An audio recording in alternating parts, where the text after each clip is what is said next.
பணக்காரனாவதற்கு பரிகாரம் என்ன அப்படிங்கிற தலைப்பில் விரிவான தகவல்கள் சொல்லியிருக்கிறேன். நம்முடைய ஆசிரியர் நல்சாமி யூடியூப் சேனல் போய் நீங்கள் பார்த்து தெரிஞ்சுக்குங்க.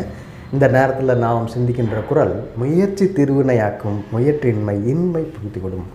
முயற்சி நம்மை மேம்பாடு அடைய செய்யும். முயற்சி இல்லாமல் இருந்தால் அது தாழ்ச்சி அடைய செய்யும். அது சரிவை நோக்கி கொண்டு போய் விட்டுவிடும். அப்படிங்கிறத நேரத்தில் சிந்திக்கிறோம். இன்னொன்றையும் நம்ம சிந்திக்க வேண்டும். உட்கப்படார் ஒளி இழப்பார், எஞ்ஞான்றும் கற்காதல் கொண்டு ஒழுகுவார். ஒளி இழப்பாங்க, தன்னுடைய பேரை கெடுத்துக்குவாங்க, தன்னுடைய உடலை கெடுத்துக்குவாங்க, உடல் நலத்தை கெடுத்துக்குவாங்க, பணத்தை எல்லாம் இழந்துருவாங்க.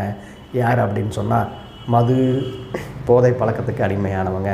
அவர்கள் அதை தவிர்க்க வேண்டும் அப்படிங்கிறது அந்த நேரத்தில் நம்ம சிந்திக்கிறோம். விரிவான தகவலுக்கு நம்முடைய ஆசிரியர் நல்சாமி யூடியூப் சேனல் போய் பாருங்கள். இது வரைக்கும் நம்ம சேனலை சப்ஸ்கிரைப் பண்ணாதவங்க சப்ஸ்கிரைப் பண்ணுங்கள், லைக் பண்ணுங்கள், ஷேர் பண்ணுங்கள், மற்றவங்களுக்கு உங்களுடைய கருத்து சொல்லுங்கள். மானமும் அறிவும் மனிதருக்கு அழகு. நன்றி, வணக்கம்.